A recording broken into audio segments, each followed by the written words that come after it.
Hi, I'm Joy Vernon, and today we are doing a tarot flip through of the Dreamkeepers Tarot, and this is by Liz Houston, and it is just published by US Games Systems Incorporated.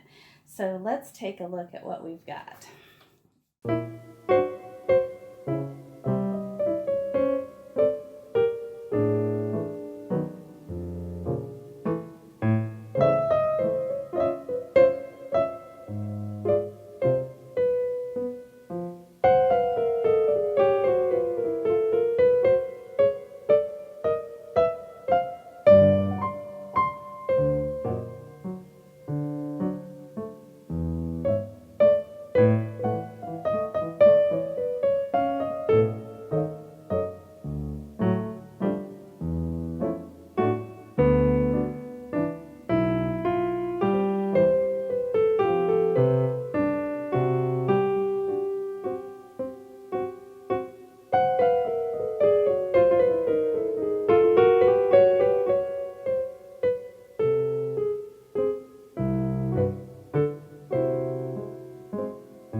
enamored of this deck, and I think you can see it even in the little reading that we did. How will people, what will their experience be if they choose to work with this? And it was the Three of Cups, the Four of Wands, and the Two of Wands, and it just summed up this deck. It's the beauty and pleasure of that Three of Cups. That's what just draws you in and makes you just want to dive into it. And the Four of Wands has that, like, almost that woman kind of pushing through, like the wands were kind of separated two and two. She's kind of pushing through towards another figure, and she was almost like bark like skin or something. And the idea of like becoming the deck, pushing into it until you have taken on its qualities, like she took on the wood look of the wands that surround her, and connecting with something on the other side. There was another figure there that she could connect with, and then going into that Two of Wands, which, I mean, on the most simple level, the card is titled Dominion, which is, this is what you rule, you know, this is your area of ownership. And that in and of itself is pretty powerful. But the one of the things in that particular card, there was a woman in red that was standing between the two wands, but there was another figure in white off to the side. I wonder if I can find those cards. Yeah, they're right here. Yeah, it's like a window or a mirror. I don't know if you can really see that or not. A window or a mirror that's got a white gowned figure in the background, and just the idea, the red and white, first of all, such important tarot symbols, the rose and the lily, and, you know, and the magician card, and then throughout other cards, but the idea of experiencing both sides of that, both sides of the innocence and the passion, both sides of the ambition, the drive, the fiery red, combined with the almost, purity, divinity, unity of the white. You know, there's so much working in this deck. Even as I look at this card, there's green around her. I think there are leaves. It's like she's a flower. Her hat is a flower and has leaves on it. And I think she has stems for legs and feet. And so it's just so, there's so much connected. And I don't know if you can see it, but she's actually holding hands with that mirror figure. And it's just like so much sense of connection, so much sense of transformation, let alone just simple beauty. It's just like, what a wonderful deck to work with. It's the Dreamkeepers Tarot. I believe that she self-published this a few years ago. I did not get it at the time. In fact, I'm not entirely certain that I'd even heard about it. But I did look it up, and it has been self-published before, so you might have come across it before. If you didn't get it then, and I don't have it, so I don't know, I can't compare cardstock or presentation or anything like that. But wow, I think this is really worth it. So much, you know, we talk about, every time we look at these decks together, we talk about the things that a deck offers. And, you know, it can offer really traditional tarot symbolism, and that can be a good selling point. This is fairly Rider-Waite-Smith, but I would almost say the ones where she goes the strictest with the RWS symbolism is where she loses the most power. So it doesn't deviate horribly far, but I'd like to see it grow a little bit. You know, we talk about story. Do the cards tell stories? And I would say, I'm not sure, because they're dreams. They're not stories. These are not like, first this happened and then this happened, and, you know, and then we met a magic man in the woods that gave us 3 wishes. There's none of that kind of story. But it's really powerful the way that the cards flow into each other, the way that symbolism and image intersect and inform each other. And that's really powerful. But I really like this. And I think it really captures the dreams that it wants to capture, that it proposes to capture. And dream symbolism is not the same as tarot symbolism. It's not the same as art symbolism, fine art. blah blah blah stuff.